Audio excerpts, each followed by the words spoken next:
أعوذ بالله من الشيطان الرجيم بسم الله الرحمن الرحيم وقاتلوا في سبيل الله الذين يقاتلونكم ولا تعتدوا إن الله لا يحب المعتدين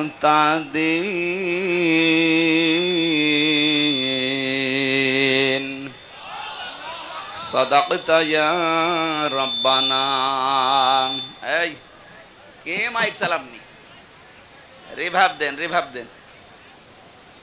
আওয়াজ কানে আসে না যেন আরে দাঁড়িয়ে আছেন কি আপনাদের ওখানে ডিস্টার্ব হচ্ছে কথা বলবেন না আরে পেছনে দাঁড়িয়ে আছে কারা এরা বসিয়ে দেন সব বসিয়ে দেন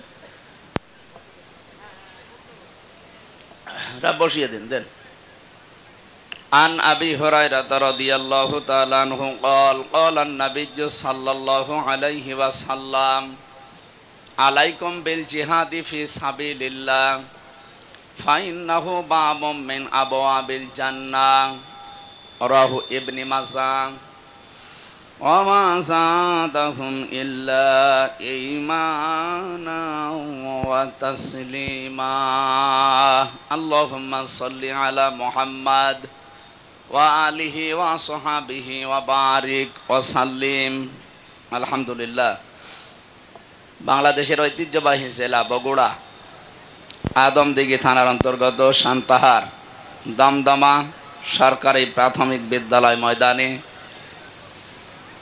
যুব সমাজের উদ্যোগে আয়োজিত তাফসীরুল কোরআন মাহফিলের স্বনামধন্য সভাপতি জনাব মোহাম্মদ মোফাক্কির আলম স্বপন দামাত বারকাতুহুল আলিয়া, প্রধান অতিথি সাবেক উপজেলা চেয়ারম্যান ও আদমদিঘি উপজেলা বিএনপির সম্মানিত সভাপতি জনাব আলহাজ আব্দুল মহিদ তালুকদার দামাত বারকাতুহুল আলিয়া, প্রধান পৃষ্ঠপোষকতায় আছেন বাংলাদেশ জামাত ইসলামী আদমদিঘি উপজেলা শাখার আমির হাফেজে কোরআন জনাব আতওয়ার রহমান, সম্মানিত অতিথিবৃন্দ, অনেক মানুষের নাম দিয়েছেন আপনারা, আমরা এমনি সময় কম তো দোয়া করে দিলাম ওয়ারাফা'না লাকা যিকরাক। আলোচনা যারাই রাখলেন মাওলানা হোসেন মাহফুজ চুয়াডাঙ্গা, মাওলানা হাবিবুর রহমান যুক্তিবাদী নওগাঁ, আব্দুল্লাহ আল নোমান, হাফেজ সাইফুল ইসলাম, আনিচুর রহমান সহ অন্যান্য ওলামা ইকরাম, সামনে বসা মুসলমান ভাইরা, পর্দার আড়ালের সম্মানিতা মা এবং বোনেরা, প্রশাসনের ভাইরা, প্রাণ প্রিয় বগুড়াবাসী, এই ছেলে কি করো কি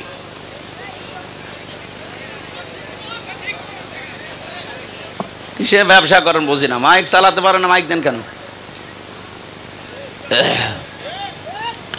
সবাইকে নিয়ে আল্লাহর দরবারে শুকরিয়া জানাচ্ছি। একটা বিশাল জগদ্দল পাথর আমাদের বুকের উপর থেকে আল্লাহ সরিয়ে দিয়েছেন,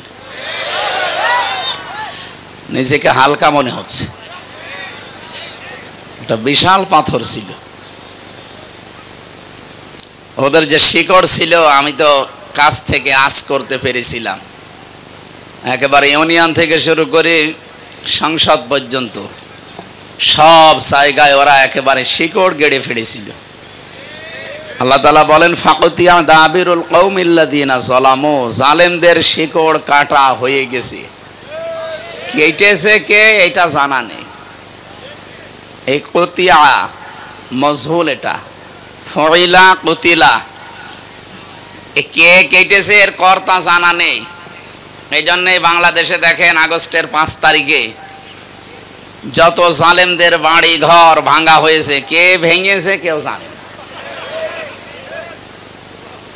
আল্লাহ তাআলা মনে হচ্ছে আঙ্গুল দিয়ে দেখিয়ে দিচ্ছে ফাতিলকা বুয়ুতুহুম খাবিয়াতাম বিমা যালামু। হে নবী, জালেমদের বাড়ি ঘরগুলো একটু দেখেন না কেন? খাওয়াতান আমি জনশূন্য করে দিয়েছি, ওজাড় গৃহ বানিয়ে দিয়েছি, পরিত্যক্ত করে দিয়েছি বিমা জলামু, এদের জুলুমের কারণে। এটা যে 100% সত্য, এটা তো আমি নিজে চোখে দেখতে পাচ্ছি। আমার কুষ্টিয়ার হানিফের বাড়ি এখন টয়লেট হয়ে গেছে। কালকে আমি কিশোরগঞ্জে ছিলাম, ওখান থেকে আসার সময় দেখি জেলা অফিস যেটা এই জালেমদের, এটা এখন গণ টয়লেট।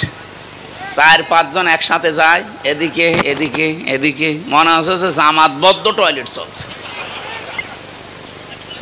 এটা তো আল্লাহ এমনি করেনি। এই জায়গাগুলোতে বসে বসে জালেমরা দুর্বিসন্ধি করতো, ষড়যন্ত্র করতো, কাকে কোন বিপদে ফেলা যায়। আমি কি এটা বানালাম? এখান থেকে ষড়যন্ত্র করতো, বুদ্ধি দিত যে অমুককে সকালবেলা ধরিয়ে দেবেন, মিথ্যা সাক্ষীগুলো রেডি করবেন, নিজেই মিথ্যা সাক্ষী দিয়ে একটা মানুষের 8-10 বছর 20 বছর নষ্ট করে দিত। একটা মানুষ যদি 14 বছর জেলে থাকে, ওর পরিবার বলতে আর কিছু থাকে? বলেন, যতটুকু মানুষ করবে তার ডবল আল্লাহ দুনিয়ায় মানে পরিপূর্ণ করবেই। আপনি যদি কাউকে 1 থাপ্পড় দেন, আপনি 2 থাপ্পড় দুনিয়ায় খাবেন, তারপর আপনার মরণ হবে। ওরা যাদেরকে 14 বছর জেল খাটিয়েছে বিনা কারণে, ওদেরকেও আল্লাহ 28 বছর জেল খাটাবে। হয় জেলে গেলে যে কষ্ট হয় এরকম কষ্ট দিয়ে রাখবে, নাই জীবন থেকে এরকম 28টা বছর নষ্ট হবে। পালিয়েছে যারা, ওরা কি চিন্তায় আছে কালকে দেখলাম, বলছে যে আমরা অঘোষিত জেলে আছি এই দিল্লিতে, আমি আর পারি না, দরকার হয় বাংলাদেশে যে জেলে থাকবো, তাও এখানে থাকবো না। কেন? স্বামীর বাড়িতে মানুষ যায় চলে আসার জন্যে। লাল কাপড় পরে যারা যায়, সাদা কাপড়ের আগে আর বের হওয়ার কোনো কায়দা নেই। সুতরাং আমরা চাই যে আপনি আসেন, কিন্তু সাদা কাপড় পরে আসেন, লাল কাপড় পরে আসার আর দরকার নেই। এরপরও যেভাবে আরম্ভ করেছে, এই যে সাংবাদিক নামে কলঙ্ক, মলম বিক্রেতা, হকার রঞ্জন, ময়ূখ রঞ্জন বলছে যে চট্টগ্রাম আমরা নিয়ে নেব। মনে হচ্ছে ওর বাবার জিনিস, যে বলছে দিয়ে দেন। আরে দাদা, আপনি কি যৌতুক নেবেন? আর মেয়ে তো পালিয়ে গেছে, যৌতুক কিসের? পালানো মেয়ের বিয়েই তো আমরা মানি না। ও মেয়ের বিয়ে আমরা মানতাম, যার সাথে গেছে ও যদি হাফ হাতা হইতো, ও তো ফুল হাতা না। আর আমরা কি এখানে ফুল হাতা আছে, ওই যে ওইটা আছে, ওই যে না ওই যে ওইটা। তুমি আবার এই হাতা দেখাচ্ছ, আর হাতা নেই তোমার।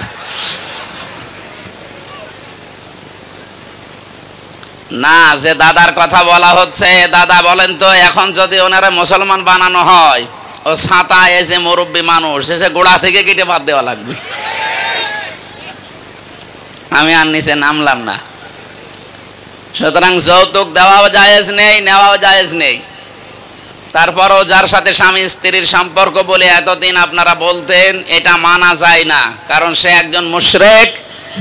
আর আমাদের মেয়ে যাই হোক, সে একজন হাজি, তার চরিত্র একটু ঝামেলা আছে, কিন্তু হাজি তো। কথা বলছেন না কেন? এটা মিথ্যা কথা বলে। তাছাড়া বাকিগুলো অন্তত হাজি মানুষের সাথে কোনো ফুল হাতার বিয়ে দেয়া যায় যাচ্ছে। এটাকে আমি নিজে নিজে বানালাম।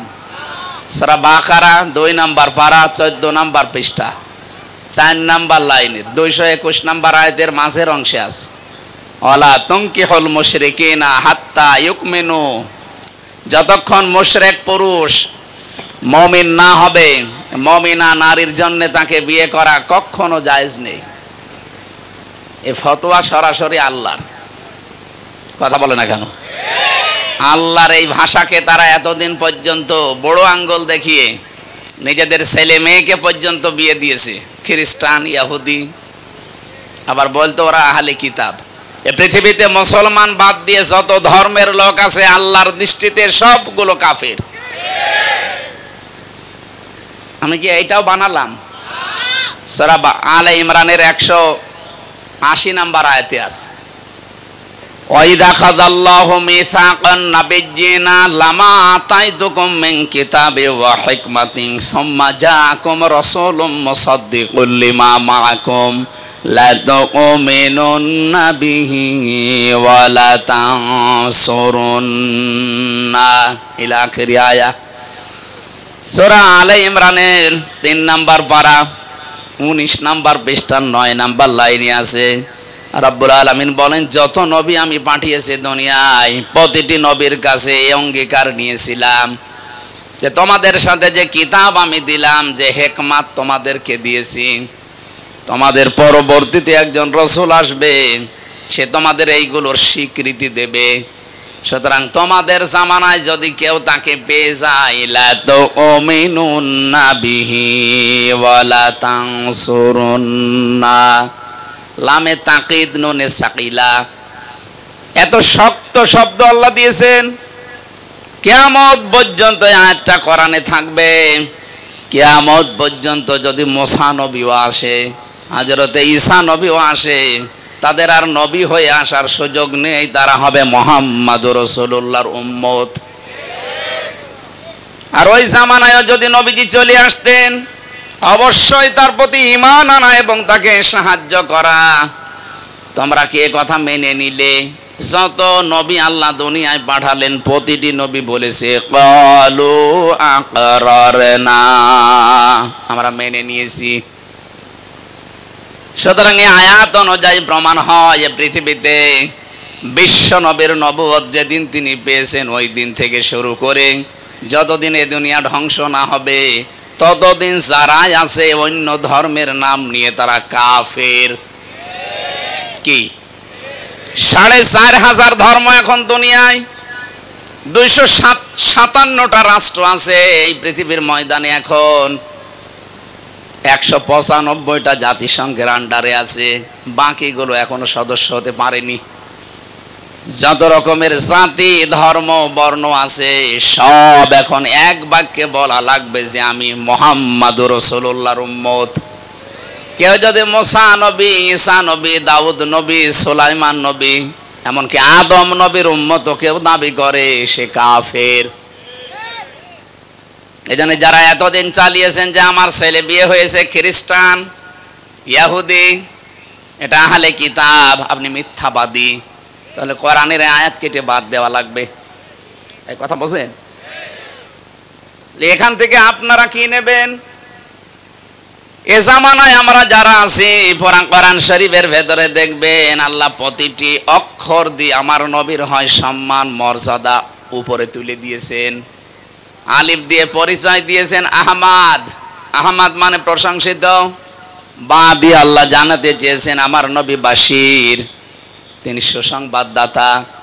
তা দিয়ে আল্লাহ পাক জানিয়েছেন আমার নবী মুত্তাকি, তিনি সংযম অবলম্বনকারী। সা দিয়ে তিনি জানিয়েছেন আমার নবী মুদ্দাসির, তিনি কম্বলওয়ালা। জিম দিয়ে আল্লাহ পাক বলেন আমার নবী জামিল, সবচাইতে সুন্দর। হা দিয়ে আল্লাহ পাক বলেন আমার নবী হামিম, অন্তরঙ্গ বন্ধু।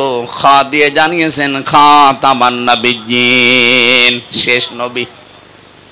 এভাবে করতে করতে একেবারে শেষ অক্ষরে দেখবেন ইয়া, আল্লাহ নিজেই ডাক দিয়েছেন নবীকে ইয়াসিন। ইয়া মানে হে, সিন মানে সাজ্জেদ, সাজ্জেদ মানে নেতা। আপনি এবার রাজনীতির গন্ধ খুঁজতে যাবেন না, আল্লাহ নিজের ঘোষণা দেওয়া নেতা। আল্লাহ বলেন একমাত্র নেতৃত্বের গুণাবলী দিয়ে পাঠিয়েছি আমার নবীকে। যেহেতু কিয়ামত পর্যন্ত উনি থাকবেন না, ওনার আদর্শ যারা দুনিয়ায় মেনে চলবে তারাই কেবল নেতৃত্ব দিতে পারে। তাহলে ইয়াসিন এই শব্দ দ্বারা ব্যাখ্যায় পাওয়া যায় কিয়ামত পর্যন্ত নবী থাকবেন না ঠিক, কিন্তু তার আদর্শ যারা মানবে তারা নেতা হওয়ার কোয়ালিটি পাবে। নবীজির আদর্শ যাদের ভেতরে নেই ও নেতা হতেও পারবে না, কারণ এটা গুরুত্বপূর্ণ একটা পাঠ। আপনি নবীর আদর্শ না পেলে, জনগণের দায়িত্ব পেলে আপনি ঠিক থাকতে পারবেন না। বিশ্ব নবী যেদিন হিজরত করবেন, হযরতে আলী রাদিয়াল্লাহু তাআলা আনহুকে ডাক দিলেন, আলী, আল্লাহর আদেশ এসেছে, আমি এই মুহূর্তে চলে যাব। কিন্তু ওই যে টোপলাগুলো দেখতে পাও ঘরের ভেতরে, এগুলো সব ওই কাফেরদের। তারা নিজেদের নেতাকে, বাবাকে, মাকে বিশ্বাস করে না। এগুলো আমার কাছে রেখে গেছে আল আমিন, আস সাদিক এই নামের কারণে। ওরা আমাকে আমানতদার ভাবে। নিজেদের বউকে বিশ্বাস করে না, নিজের মাকে বিশ্বাস করে না। দেখো আমার ঘরের ভেতরে টোপলা বেঁধে নাম লিখে লিখে গেছে। আমি তো চলে যাব, এগুলো যদি নিয়ে চলে যাই তাহলে আমার আল আমিন নামের কলঙ্ক হবে। টের পাচ্ছেন কি বলছি? আপনি চিন্তা করেন তো, ৩৬,০০০ কোটি। পদ্মা সেতু বানানোর পরে আরো ৪,০০০ কোটি টাকা দেরি থাকবে। এত টাকাও আত্মসাৎ করিস। দেশটা ফকলা বানিয়ে ফেলেছে এই শয়তানগুলো। আর ওরা এখন দোষ ধরে যে মাওলানা কেন আসবে রাজনীতিতে? শয়তানেরা আসে না, এই জন্যই তো তোমরা পুরা জমিন ফিরি পেয়েছো। মন যা চেয়েছে তাই করেছে। ভূমি মন্ত্রীর দায়িত্ব ছিল যারে, তার বাড়ির সংখ্যা দেখলাম ৬২০টা। কত বাড়ি লাগবে আপনার? এখন তার একটা বাড়িতেও থাকতে পারেন না, সবগুলো এখন ওঝার গৃহ হয়ে যাচ্ছে। আল্লাহ কোরআনে কারিমে যা দিয়েছেন একেবারে খাপের খাপ মিলে যাচ্ছে। আল্লাহ পাক বলেন জুলুমের কারণে ওই জায়গাটা পর্যন্ত আমি আল্লাহ অভিশপ্ত বানিয়ে দিয়েছি। বিমা জলামো, ওদের জুলুমের কারণে ওরা যেখানে থাকতো ওই জায়গাটাও এখন কিয়ামত পর্যন্ত অভিশপ্ত। আমি হানিফের বাড়ির নাম বললাম এমনি না, আমি দেখে এসেছি। দিনাজপুরে গিয়েছিলাম, ওখানেও একজনের বাড়ি দেখলাম। কিশোরগঞ্জে তো বললামই, ওটা জাতীয় টয়লেট চলছে। আমাদের এখান থেকে যেটা নেওয়া দরকার, আগামীতে যারা আসবেন, জালেমদের এত বড় শিকড় কেটে দিয়ে যদি আল্লাহ বাড়ি ঘর পর্যন্ত পরিত্যক্ত করে দিতে পারে, আগামীতে যারাই বসবেন তারা যদি সত্যি জনগণের উপরে জুলুম করার মন মানসিকতা হয়, 5 বছর পরে আপনার বাড়ি পরিত্যক্ত হয়ে যাবে। কি বলেছি টের পেয়েছেন? না, টের পাননি। আলহামদুলিল্লাহ। আমরা যেন শিক্ষা নিতে পারি। আয়াতের পরে এটার আরবি আছে, আমি বাংলাটা বললাম। ইন্না ফি যালিকা লায়াতাল লিকাউমিন ইয়ালামুন। রব্বুল আলামিন বলেন এর ভেতরে তোর জন্য শিক্ষা আছে। এখানে লামে তাকিদ আছে। আরবি গ্রামার যারা জানে, লামে তাকিদ দিয়েছেন আল্লাহ। এমনিতে আল্লাহ স্বাভাবিকভাবে কথা বললেই তো হয়তো, আবার গ্যারান্টি দিলেন কেন?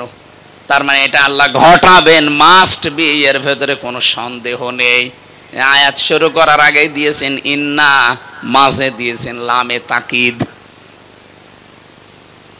আল্লাহ পাক বলেন অবশ্যই এর ভেতরে শিক্ষা আছে যারা জ্ঞানী মানুষ তাদের জন্য। আর যদি ওটা তার কাটা থাকে, মাথার বুদ্ধিহীন হয়, পাগল হয়, নির্বোধ হয়, ওর জন্য এখানে কোনো শিক্ষা নেই। আমরা যেহেতু মাথার তার কাটা না, পাগল না, নির্বোধ না, বুদ্ধিমান বলে দাবি করি, অবশ্যই আমাদেরকে এখান থেকে শিক্ষা নেওয়া লাগবে। আমি দেখতে পাচ্ছি এদেশে অনেকে এখনো পর্যন্ত থালা হাতে পায়নি, তারপরও শুরু করে দিয়েছে উল্টাপাল্টা। এটা ঠিক হচ্ছে না, আপনার বদনাম হয়ে যাচ্ছে। আপনার কারণে দলের বদনাম হচ্ছে, আপনি টের পাচ্ছেন? আজকে গোবিন্দ পরামানিকের সকালের বক্তব্য দেখেননি? নারায়ণগঞ্জের বন্দরে আজকে সকালে একটা ভিডিও ভাইরাল করে দিয়েছে। আমি নাম নিলাম না, ওই দলের একজন নেতা আছে, প্রকাশ্যে চাঁদাবাজি করছে। কি হয়েছে আপনার? ওই পর্যন্ত যখন যাবে তারেক জিয়া পর্যন্ত পেছনে লাত্তি দিয়ে একেবারে দল থেকে বহিষ্কার করে দেবে। কারণ আপনার মতো আগাছার জন্য বিএনপির মতো এত বড় দলের বদনাম উনি জীবনও মেনে নেবে না। 5 তারিখের পর থেকে অহরহ ভিডিও বার্তা পাঠাচ্ছে যে আপনারা কোনো ঝামেলায় জড়াবেন না, চাঁদাবাজি তো দূরের কথা, মানুষের দিকে চোখ তুলে তাকাবেন না। আর আপনি কি শুরু করেছেন? সারা দেশে দেখছে এই উল্টা পাল্টা শুরু হয়েছে। আপনার চাইতে অত্যাচারিত আমরা কম হয়েছি। এখনো পর্যন্ত তো কাদা লাগে না এদের গায়ে যে এরা চাঁদাবাজি করেছে। আপনি বলেন তো কোন কারণে এগুলো আরম্ভ করেছেন? সারা বিশ্বের মিডিয়া এখন এই সমস্ত শয়তানগুলো যারা আছে ওরা তো বসে নেই, ওরা নিজেরা ষড়যন্ত্র করে হয়নি, তখন ওরা হিন্দুদেরকে কাজে লাগাচ্ছে। আপনি আজকেও পঞ্চগড়ে এবং মাগুরায় এই দুইটা জেলার মানুষ গেছে চিকিৎসা করার জন্যে। ওরা ওদেরকে টাকা পয়সা খাওয়িয়ে বলছে, বলো এই কথা আছে, আমরা বাংলাদেশে টিকতে পারলাম না, চলে আসলাম। ওরা বলছে আমরা চিকিৎসার জন্য এসেছি। ওই যে মলম সাংবাদিক, ওর খালি চুলকায়। আমার মনে হয় রে বাংলাদেশে হিজড়াদের ভেতরে দিয়ে দেওয়া দরকার, কামড়িয়ে খাবে ওরে, শয়তান তো টের বাইরে। চট্টগ্রাম নিয়ে নেবে, চট্টগ্রাম নিলে আমরা কি বসে আছি? এদেশের 1 ইঞ্চি না, হাফ ইঞ্চি মাটি যদি কেউ নিতে চায়, 18 কোটি মানুষ যদি জীবন দেওয়া লাগে, 36 কোটি দাদা নিয়ে জীবন দেবে। কথা বলুন। পৃথিবীর একমাত্র দেশ, 257টা দেশের ভেতরে আজকে সকালে দেখলাম তাম পৃথিবীর একমাত্র দেশ যেখানে সাম্প্রদায়িক সম্প্রীতি সবচাইতে বেশি, সেটা বাংলাদেশ। এটা নষ্ট করার জন্য ওরা উঠে পড়ে লেগেছে, এতদিনও চেষ্টা চালিয়েছে, পারে নাই। সারাটা জীবন মিথ্যা কথা বাংলাদেশের বিরুদ্ধে ছড়িয়েছে যে এখানে নাকি সংখ্যালঘু নির্যাতন হয়, অথচ সবচাইতে বেশি এখন সংখ্যালঘু নির্যাতন চলছে ভারতে। ওরা আল্লাহর ঘর মসজিদ পর্যন্ত ভেঙ্গে ভেঙ্গে মন্দির বানাচ্ছে। কালকে সকালেও একটা ভেঙ্গেছে। আপনি মানুষ, বাংলাদেশে 96% আমরা মুসলমান, কই পৃথিবীর ইতিহাস পাল্টিয়ে যাবে, কিন্তু আজ পর্যন্ত একটা মন্দির ভেঙে মসজিদ বানিয়েছি আছে? কি আরম্ভ করেছেন আপনারা? আপনার আশেপাশে যতগুলো দেশ আছে, একটা দেশের সম্পর্ক আপনার সাথে ভালো না।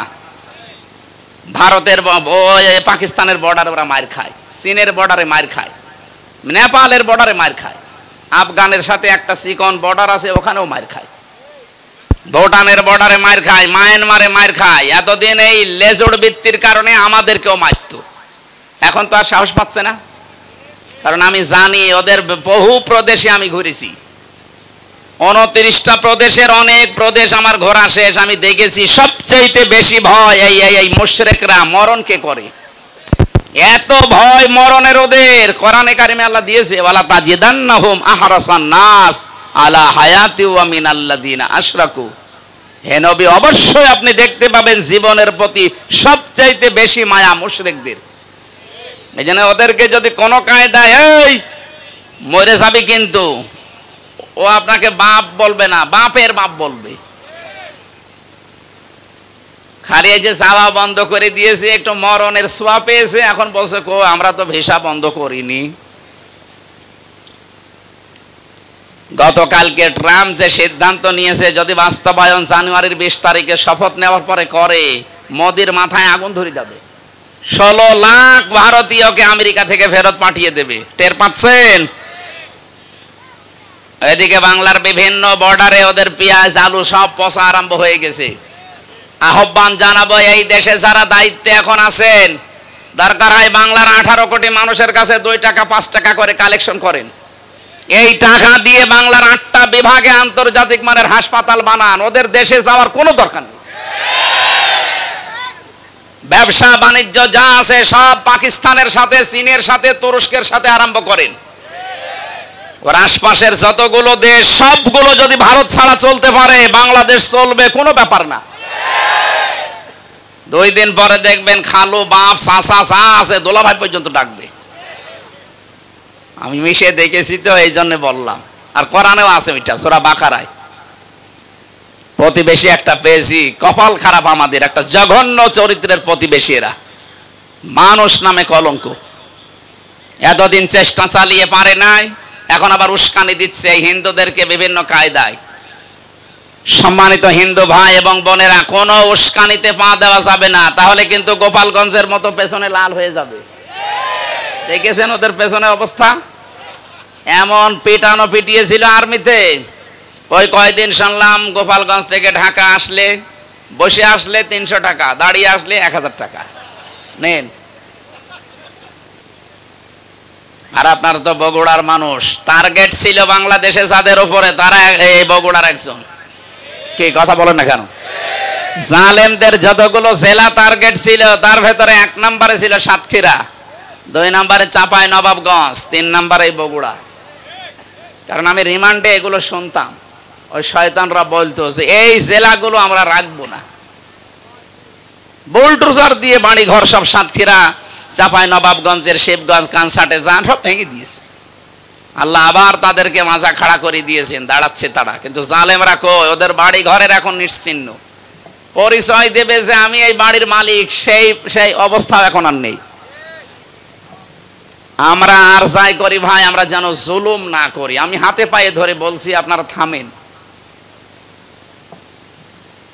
এইগুলো সব রেকর্ড হয়ে সারা বিশ্বে যায় আপনার এই কর্মকাণ্ডগুলো। তখন বিশ্বের মোড়ল যারা, তারা একটু সুযোগ পায়। যেন র্যাবের যে ডিজি এখন প্রধান দায়িত্বে আছে, উনি কয়েকদিন আগে ঘোষণা দিয়েছে এতদিন পর্যন্ত যে জঙ্গির নাটক সাজিয়েছিল একটাও সত্য না, সবগুলো ওই মনিরুলের নাটক, ওই আসাদের নাটক এগুলো।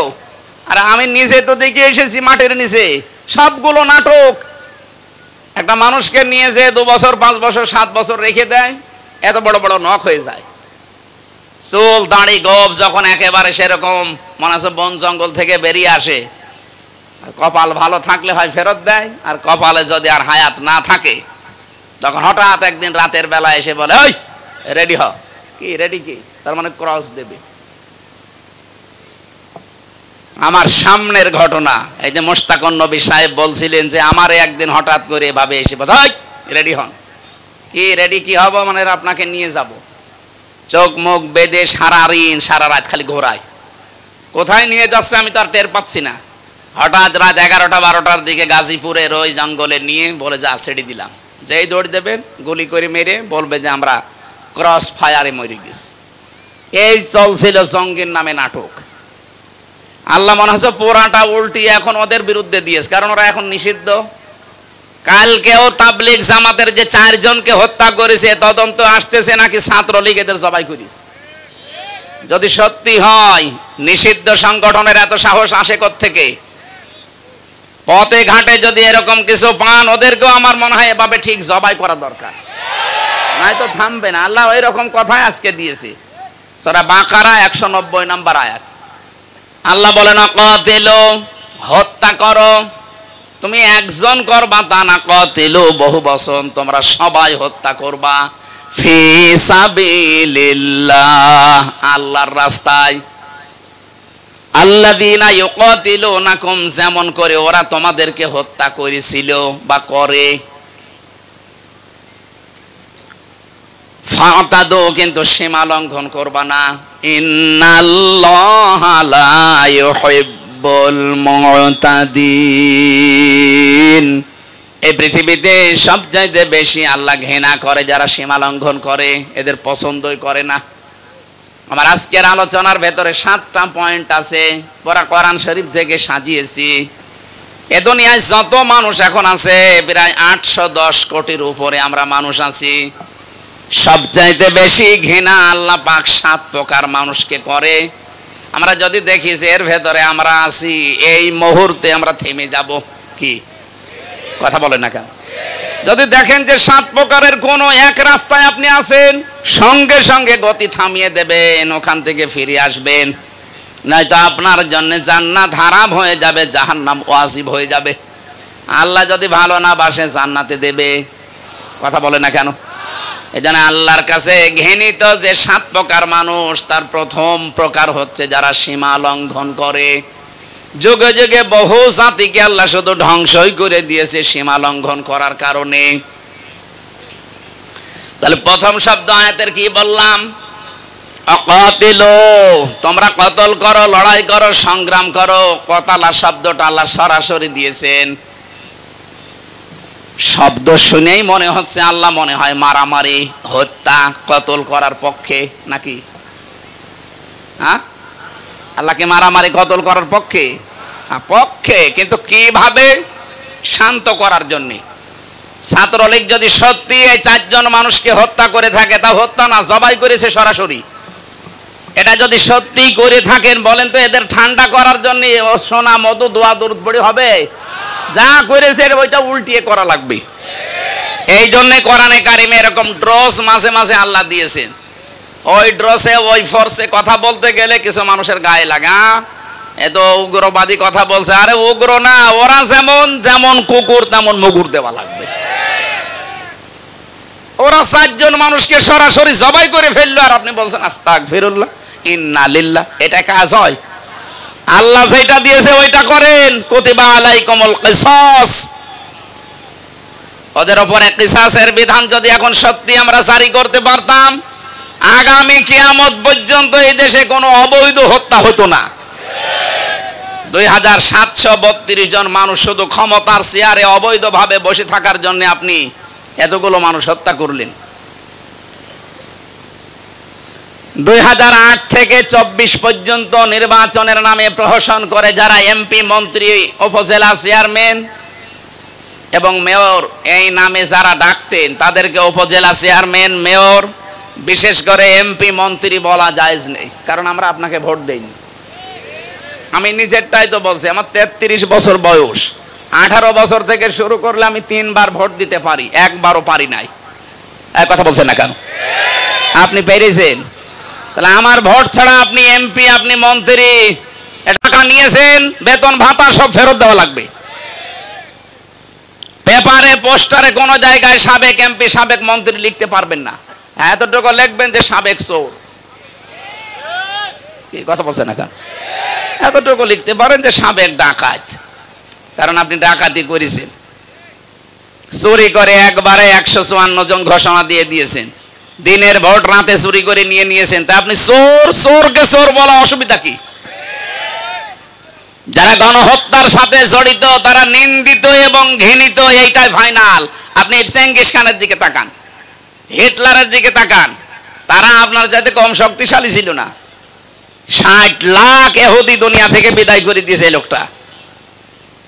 যদিও কাজ খারাপ করেনি, কিন্তু এই লোকটা আজ ঘৃণিত হয়ে আছে শুধু মানুষ হত্যার সাথে জড়িত থাকার কারণে।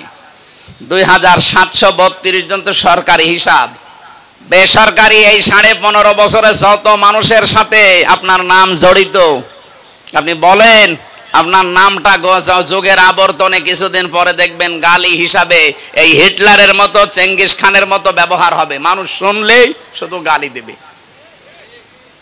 এতদিনও মানুষ গালি দিয়েছে, কিন্তু প্রকাশ্যে দিতে পারেনি, গোপনে। কথা বলে না কেন? হাজ্জাজ বিন ইউসুফ নামে একটা লোক ছিল, খুব জালেম বাদশাহ। মন্ত্রী পরিষদ একদিন এসে বলে, বাদশাহ আপনার জন্য তো বাইরে যেতে পারি না, শুধু মানুষ গালি গালাজ করে, মানুষ খালি আমাদেরকে জালেম বলে ডাক দেয়। ওই কে ডাক দেয় দেখি, আমি বাইরে যাব। ছদ্মবেশ নিয়ে রাস্তায় হাঁটছে, হঠাৎ দেখে এক গ্রাম্য মানুষ, এই বেটাই এদিকে আয়। বাদশাহ হাজ্জাজ বিন ইউসুফ লোকটা কেমন? কি বলেন? তো জালেম, জালেমের বাচ্চা জালেম।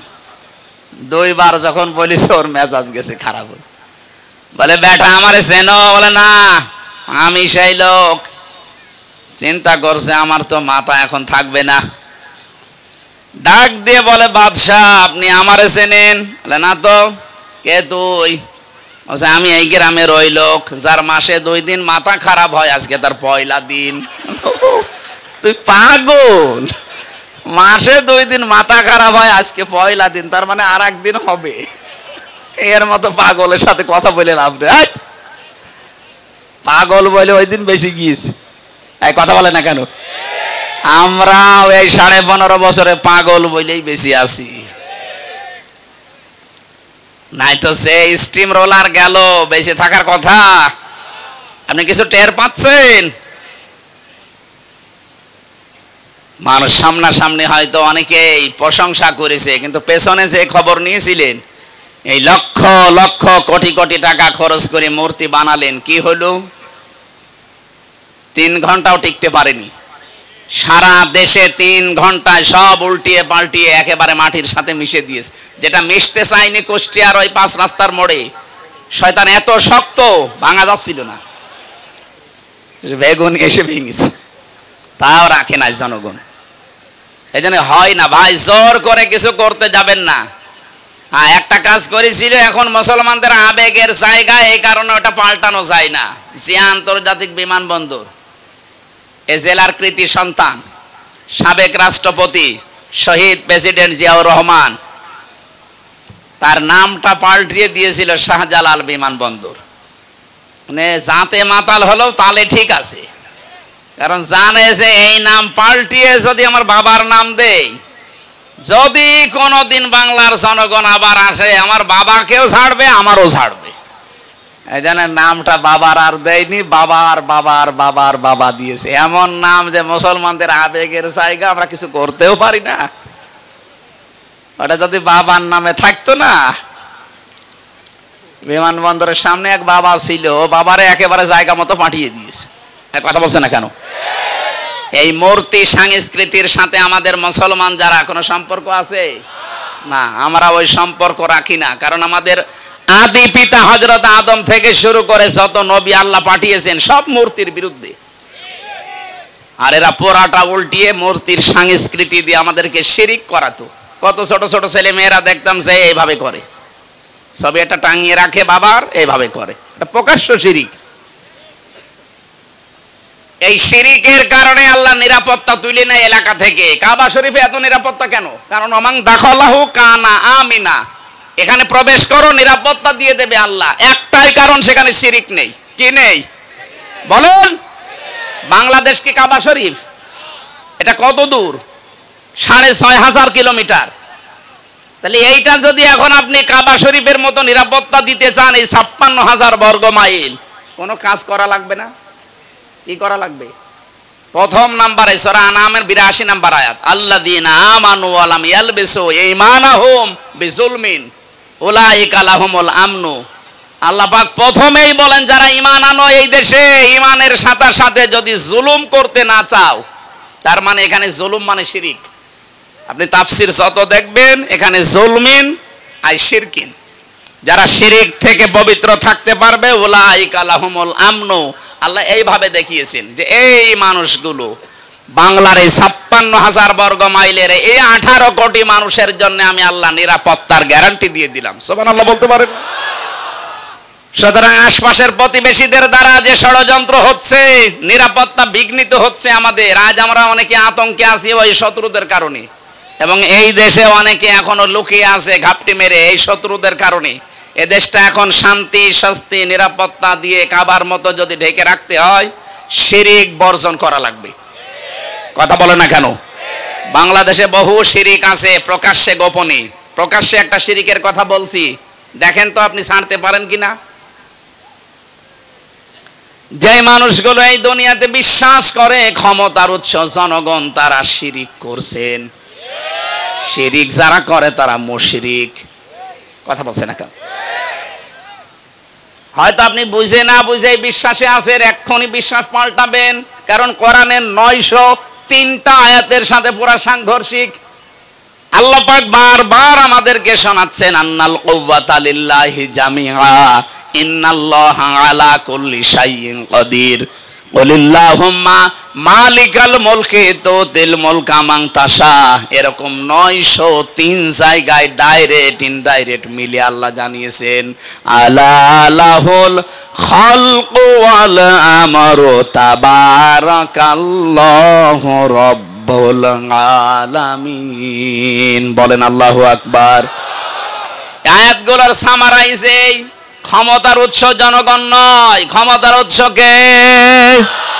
কারা কারা মন থেকে প্রাণ দিয়ে বিশ্বাস করেন ক্ষমতার উৎস আল্লাহ? দেখি হাত তোলেন। তাই আন্দাজ হাত তুলবেন না, লোক দেখানোর জন্য হাত তুলছেন না, মন থেকে তোলেন। লিল্লাহি তাকবীর।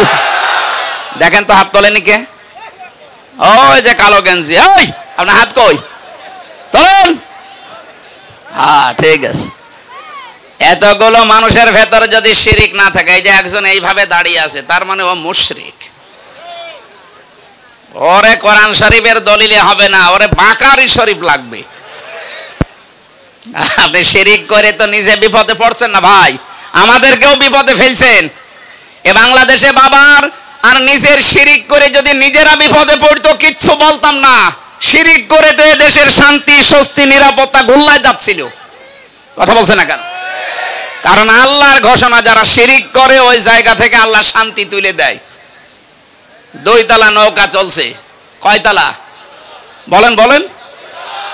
উপর তলায় মনে করেন আমরা এই বুজুর্গ যারা এখানে বসে আছি এরকম ভালো মানুষ আছে উপরে সব, নিচতলায় মনে করেন এমন কিছু মানুষ আছে যাদের পানি দরকার, ওরা বারবার উপরে আসে পানি নিয়ে যায়। এখন যদি বলে ডিস্টার্ব করেন কেন, পানি তো নিচেই আছে, একটা তক্তা খুলে নিলে তো হয়। ওরা যদি বলে হুজুর ঠিক আছে আর জীবনও আসবো না, নিচে যে একটা তক্তা খোলা আরম্ভ করিস। উপরে আমরা যদি এই যে বুজুর্গ যারা যদি দেখিছে যে ঠিক আছে খোল, ওরা নিজেরা যারা নিচে আছে ওরা একা মারবে না আমাদেরকেও মারবে বলেন? সুতরাং আমাদেরকে বাঁচতে হলে অন্তত উপর তলায় বসে বসে হাওয়া খেলে এখন আর হবে না, যে কোনো কায়দায় এই তক্তা খোলা থেকে আপনাকে নিষেধ করাই লাগবে। যদি বারণ না শোনেন দরকারে মারধর করবো, যদি মেরেও কাজ না দরকার মেরে ফেলবো, তাও আমাকে বাঁচা লাগবে। আপনি যে শিরিক করার মাধ্যমে দেশে আল্লাহর গজব ডাক দিয়ে নিয়ে আসছিলেন, আপনি টের পাচ্ছেন। আপনার কারণে আমরাও শান্তি সত্যি নিরাপত্তা হারিয়ে ফেলছিলাম। এই কারণেই তো বাধ্য হয়ে প্রতিবাদ করা লাগে। কথা বলেন ঠিক কিনা? আরে প্রতিবাদ যেই করেছে সেই গেছে লাল দালানে।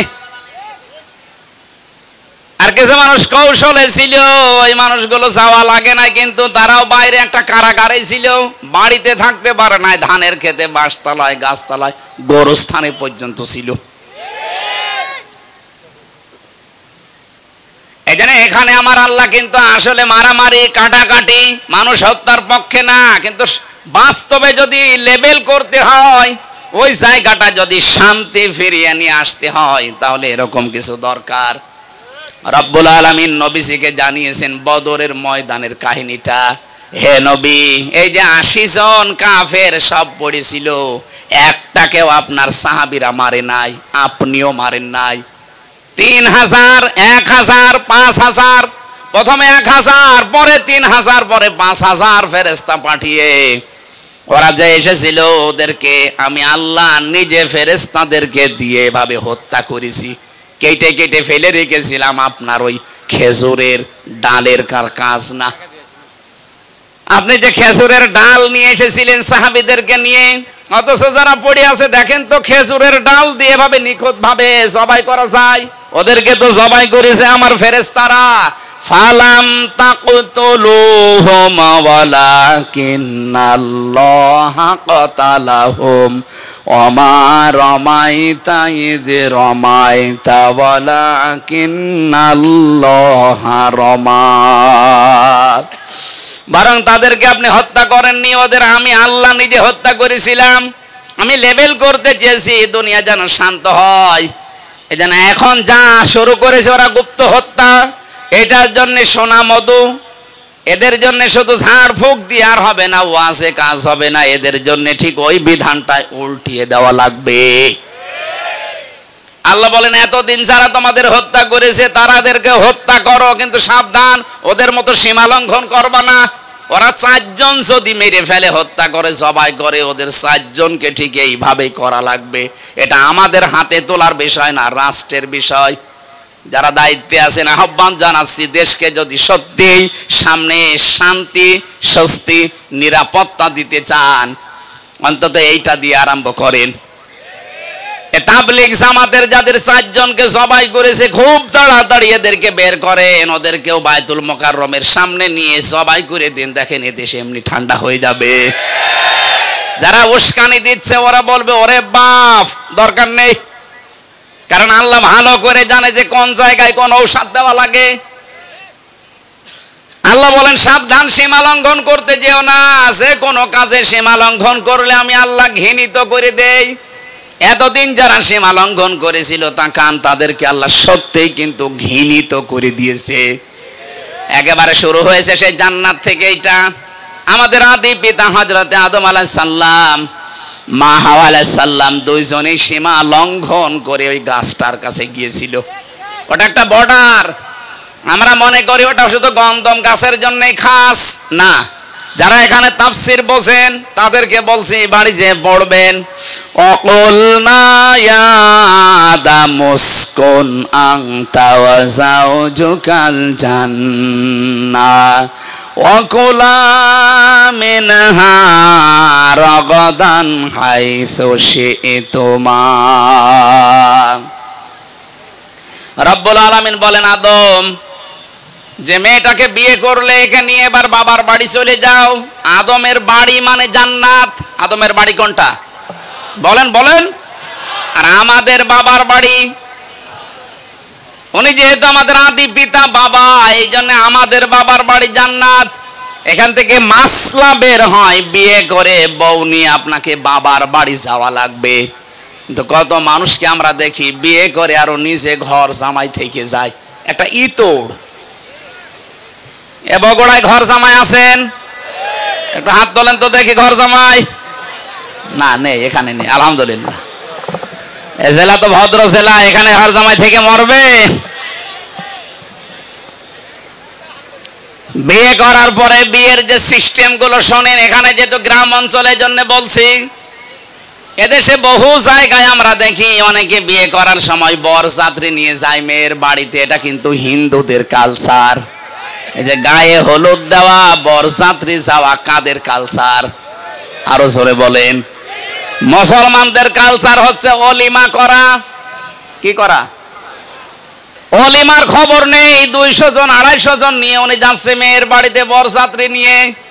বরযাত্রী তো জায়েজ নেই, আপনি কোথায় যাচ্ছেন? আজকে থেকে জীবনে আর কোনোদিন বরযাত্রী যাবেন না। কারা হাত তোলেন তো? ও, যারা হাত তুলছে না ওরা ঝামেলায় আছে। না না ভাই, ওটা যেহেতু জায়েজ নেই, আপনি যাবেন কেন? মেয়ের বাবার বাড়ি থেকে একটা পান খাওয়াও জায়েজ নেই তার নিজের সন্তুষ্টি ছাড়া। আর আপনি 200 জন 500 জন নিয়ে চলে যাচ্ছেন, লজ্জায় কিছু বলতেও পারে না মেয়েটার কারণে। কথা বলেন না কেন? এটা মেয়েদের যে কি অধিকার আল্লাহ দিয়েছে এইটা নেই। অলিমা করে ছেলের বাড়ি না মেয়ের বাড়ি? ছেলের বাড়ি। কার বাড়ি? এই জন্য ছেলের বাবা যারা আছেন আজকে থেকে বরযাত্রীর চিন্তা ভাবনা বাদ দেন। এখন থেকে অলিমা হবে এটা আপনার বাড়িতে। দরকার হয় মেয়ের বাড়ির আরো 200-300 জন নিয়ে আসেন। আমি বারবার বলছি কেন? কারণ আমার তো ছেলে নেই, আমার মেয়ে, আমার বাসা লাগবে না। না, তারপরেও ইসলামের নিয়মটা তো বলা দরকার। আমরাও পালন করতে ওই সময় পারি নাই, কারণ আমি ওই সময় জানতাম না। যে সময় বিয়ে হয়েছিল সঠিক কথা কি আমি জানলেও ওই সময় মানতে পারতাম না, কারণ আমি তো ছিলামই একেবারে ওই রকম।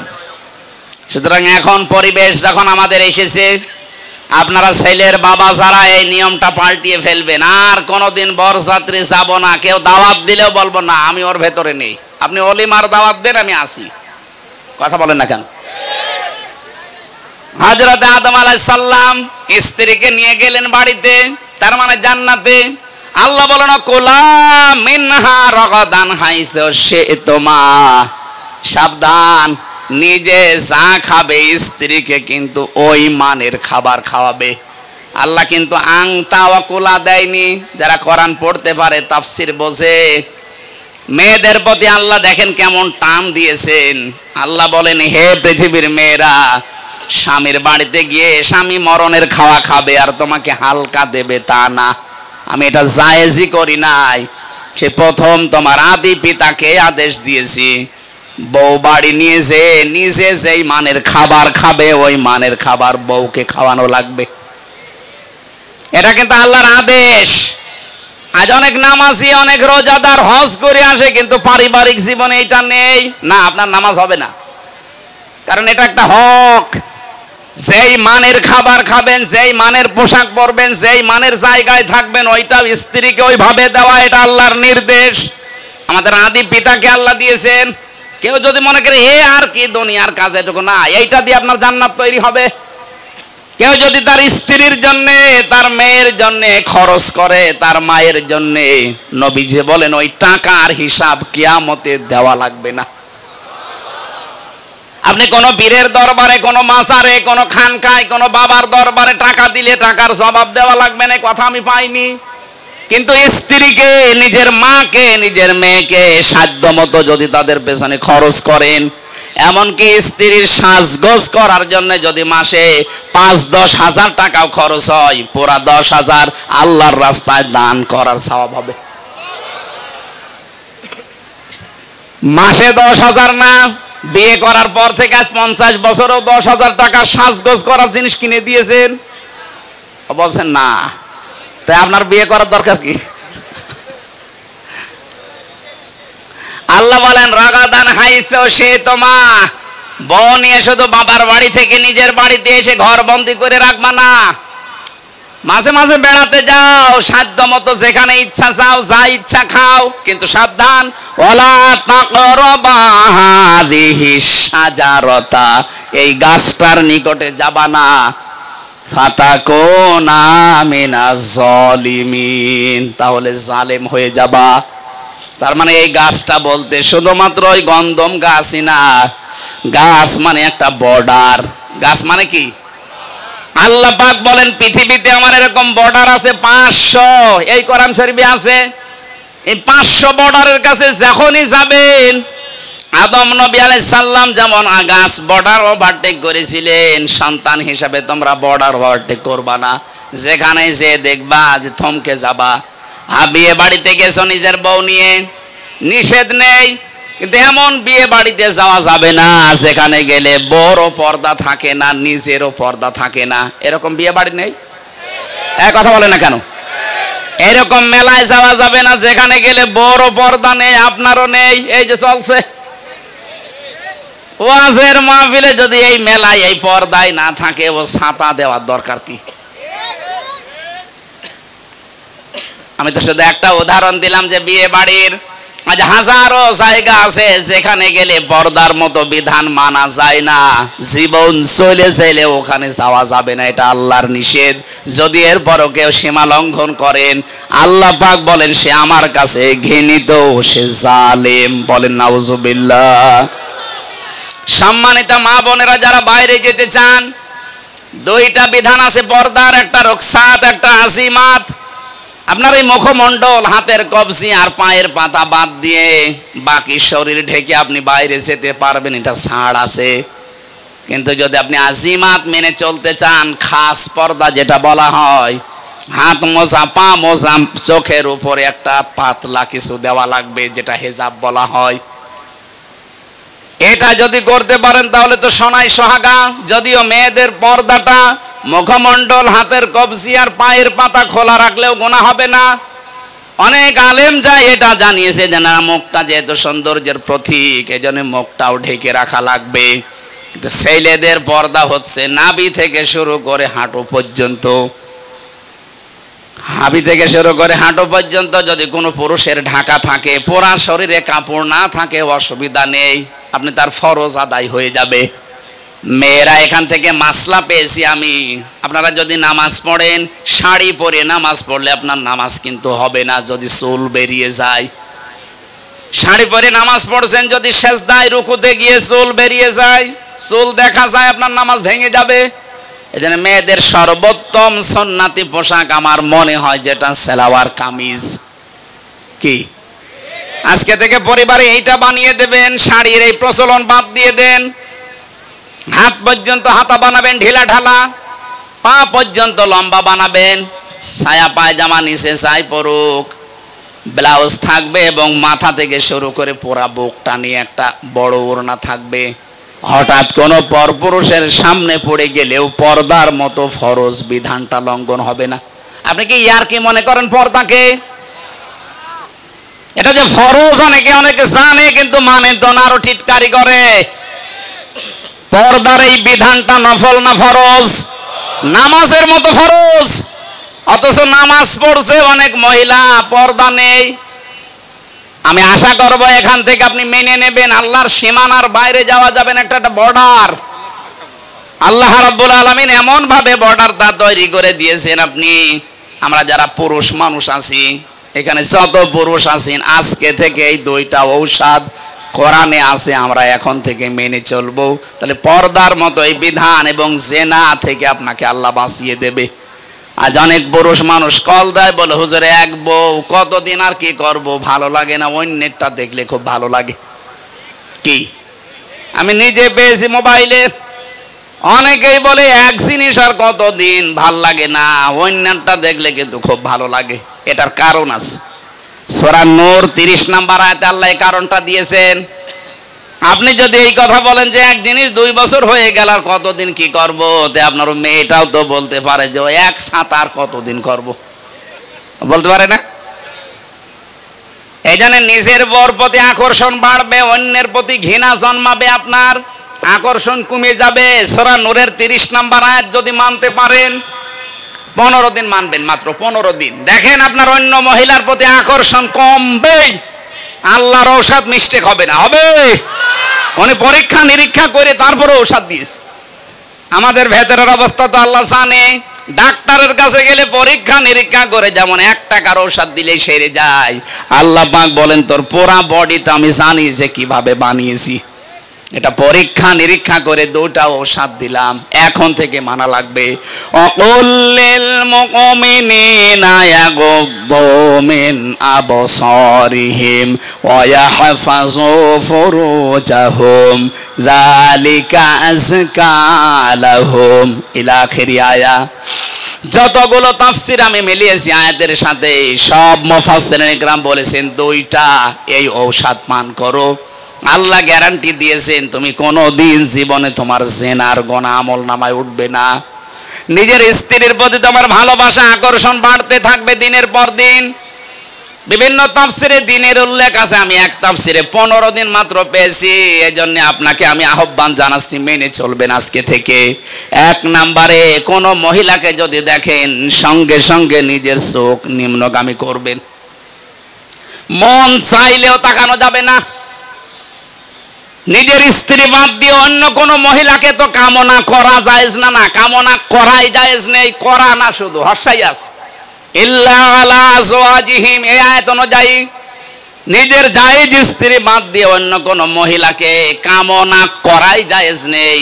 এই জন্য বলছি যারাই সামনে পড়বে সে যেই হোক, সঙ্গে সঙ্গে মন চাইলেও একটু শক্ত হন, আপনার সিদ্ধান্ত আপনাকে বাঁচাতে পারে।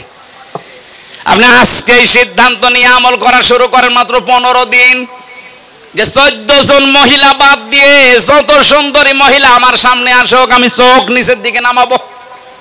কয়জন মহিলা বলেন বলেন?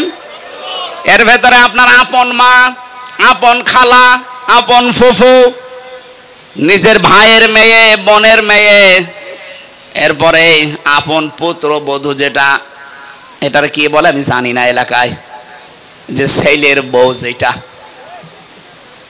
এরকম 14 জন মহিলা সূরা নিসার 21 নম্বর আয়াতের তাফসিরে পাবেন। এই 14 জন মহিলা বাদ দিয়ে পৃথিবীর কোন মহিলা সে যত সুন্দরী হোক আর যত কালো হোক, সামনে পড়লে একবারের বেশি আর তাকাতে পারবেন না, সঙ্গে সঙ্গে আপনি নিচের দিকে নিম্নগামী করবেন। আপনি আজকের পেপারে দেখেছেন বাংলাদেশে সবচাইতে বেশি যেটা বেড়ে যাচ্ছে সেটার নাম ডিভোর্স। এই একটাই মাত্র কারণ, নারী পুরুষের উভয়ের জন্য। নিজের জায়েজ জিনিসগুলো ভালো লাগে না, অবৈধ জিনিস শয়তান তখন আকর্ষণীয় করিয়ে দেখায়, তখন নিজেরটার প্রতি আকর্ষণ কমতে থাকে, ওইটার প্রতি বাড়তে থাকে। আপনি যার দিকে তাকিয়ে শান্তি পান, ওই মহিলার ভেতরে যা আছে আপনার বর ভেতরে কম আছে। 4-5 বছর বসে বসে বলছেন না, ওর কি বয়স হয়েছে, ও বললে মানায়, ওর বাবা বললে মানায় তো। এই যে থানা থেকে বাবু এসেছে, বড় বাবু, যত রকমের মামলা থানায় যাচ্ছে হয় মেয়েলি, বেশিরভাগ মেয়েলি। কারো মেয়ে হয়তো বেরিয়ে গেছে, আমাদের যেমন চলে গেছে, এরকম করে আমাদের তো বিদেশে পালিয়েছে, আর এটা হয়তো দেশের ভেতরে পালায়। সেই মামলার বিচার করা লাগে ওসি সাহেবদের, আর খুব বেশি হলো জমি জায়গার। এই 2টা বিষয় যদি বাংলাদেশে শান্ত হয়ে যেত, তো ওনারা আমার মনে হয় আরামে বেতন নিতে পারত। যন্ত্রণা আছে, রাত 2টা নেই 3টা নেই, আমার মেয়ে চলে গেছে, কোথায়? আল্লাহ রাস্তায় নিয়ে আসেন। ওই খুঁজে নিয়ে আসতে যাই 2-3 রাত ঘুম নেই। এই জন্যই বলছে নিজের চোখকে নিম্নগামী করা লাগবে। ওই 14 জন মহিলা বাদ দিয়ে যত মহিলা দুনিয়ায় সামনে পড়ুক, আল্লাহর জন্য একটু চিন্তা করেন, অনির্বচন একটা সুখ আপনাকে আল্লাহ দান করবে। এটা বোঝেন কি বললাম? অনির্বচন সুখ, বাংলা এটা। এর বাস্তব হচ্ছে যে বাচ্চারা যখন মায়ের পাখি পাখি আছে না, মুরগি পাখি যাই বলেন, এর বাচ্চারা যখন নিচে এই পাখা পর পালকের নিচে যখন আশ্রয় নেয়, এই চিল কাক এদের আক্রমণ থেকে বাঁচার জন্য এই মোলায়েম এত এত সফট এত কোমল এই পাখাগুলো, একটার সাথে আরেকটা যখন এই পালক লেগে যায়, এর নিচে পাখিগুলো আশ্রয় নেওয়ার সঙ্গে সঙ্গে বাচ্চাগুলো পাখিটা এভাবে দিয়ে ফল করে দেয়। এর নিচে বসে বসে একটা কিচির মিচির আওয়াজ দেয়। এটা বাংলাতে বলে অনির্বচন সুখ। আপনি যদি সত্যি আজকে থেকে মহিলার দিকে না তাকিয়ে চক্ষুকে নিম্নগামী করে থাকতে পারেন, কিছুক্ষণ পরেই দেখবেন মনের ভেতর একটা আলাদা শান্তি আল্লাহ দিয়ে দেবে। আপনি তো একেবারে 1 মিনিটে 3-4 বার করে দেখেন, তো শান্তি পাবেন কি করে? 2 নাম্বারে আমাদের লজ্জা স্থানের হেফাজত করা লাগবে। এটার ব্যবহার আজ যেখানে সেখানে হচ্ছে না। এই জেনা থেকে বাঁচার জন্য আকাশ সংস্কৃতির নামে যেটা চলছে, ভারতের পিন আপ করা পত্রিকাগুলো, এগুলো বন্ধ করা দরকার সরকারি ভাবে। অনেক কন্টেন্ট এই তথ্য মন্ত্রণালয় থেকে শুরু করে বাতিল করার চেষ্টায় আছে। ভারতের যখন সবকিছুই বয়কট হচ্ছে, আমার মনে হয় ওদের আকাশ সংস্কৃতিতে যা দেয় ওইগুলোও বন্ধ করা দরকার। এদেশে আমরা আমাদের চরিত্রকে আবার আগের যুগের মতো ফিরিয়ে নিয়ে যেতে পারবো ইনশাআল্লাহ। আমি আজকে মনে হয় আর কথা না বলা ভালো, কারণ আমার রব্বানা যালামনা আনফুসানা ওয়া ইল্লাম তাগফির লানা ওয়া তারহামনা লানাকুনান্না মিনাল খাসিরিন। আল্লাহ, যে যুবকগুলো কোরআনে কারিমের এই অনুষ্ঠানের আঞ্জাম দিয়েছে, এদেরকে কবুল করো। এ মাহফিল করতে গিয়ে যে মানুষগুলো শ্রম দিয়েছে, এগিয়ে এসেছে কষ্ট করে, তুমি ওসমানের মতো এদেরকে মঞ্জুর করে নাও। সম্মানিত মা বোনেরা, পর্দার আড়ালে খাদিজার মতো, আয়েশার মতো বানিয়ে দাও। পরিবারে অনেকের শান্তি নিয়ে আল্লাহ তোমার সালাম নামের খাতিরে শান্তি দান করো রব্বুল আলামিন। দেশটা যখন অন্তত শান্তি স্বস্তি নিরাপত্তা দিয়ে দিয়েছো, এ দেশে তোমার কোরআনের বিধানগুলো তুমি চালু করে দাও। তোমার বান্দা বান্দীদের দিল মন এদিকে ঝুঁকিয়ে দাও। চর্মচোখে এটা আমাদের বড় ইচ্ছা লাগে, আশা লাগে, আকাঙ্ক্ষা তামান্না লাগে যে তোমার কালাম দিয়ে বাংলার 56,000 বর্গ মাইল চলছে। আন্তর্জাতিক যত ষড়যন্ত্র আছে সব কিছু থেকে আমাদেরকে বাঁচাও। কোরআনে কারিমের এই নিয়ম নীতিটা তুমি আমাদের জন্য সহজ করে দাও।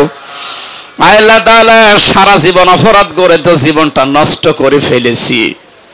এখন আমরা সত্যি অনুতপ্ত, অনুশোচনা করছি, ফিরে এসেছি। আল্লাহ, আমাদের জীবনের অপরাধ এগুলো সব মাফ করে দিয়ে নেকি দিয়ে পাল্টিয়ে দাও। প্রশাসনের যে ভাইগুলো আজকে এসেছে, নিজেদের বাবা মা স্ত্রী পুত্র ছেড়ে দিয়ে যারা বাংলার বিভিন্ন প্রান্তে দায়িত্ব পালন করে, আল্লাহ এদের ইবাদত হিসাবে কবুল করে নাও। এদের শরীরটাকে সুস্থ রাখো। আদমদীঘি থানার দায়িত্বে যারা আছে তাদেরকে সহি সালামতে রাখো। এলাকায় তুমি শান্তি স্বস্তি নিরাপত্তা আবার ফিরিয়ে দাও। বাংলার প্রশাসনের উপরে জনগণের যে ভ্রান্ত ধারণাটা আছে, আল্লাহ তুমি এই ধারণা থেকে মুক্তি দাও। জালেমদের কারণে প্রশাসনটা পর্যন্ত কালার হয়ে গেছে। আল্লাহ, তুমি আগের অবস্থায় সেই সুনাম নিয়ে আবার কাজ করার সুযোগ করে দাও। আমি 3টা বছর জালেমের এই জেলখানায় অসুস্থ হয়ে পড়েছি। আল্লাহ, তুমি আমাকে আগের অবস্থায় আবার ফিরিয়ে দাও। বারাকাল্লাহু লানা ওয়া লাকুম ফিল কোরআনিল আযীম। মরণ কখন আসে জানি না, যখনই আসবে যেন পড়তে পারি লা ইলাহা ইল্লাল্লাহু মুহাম্মাদুর রাসূলুল্লাহ। আসসালামু আলাইকুম।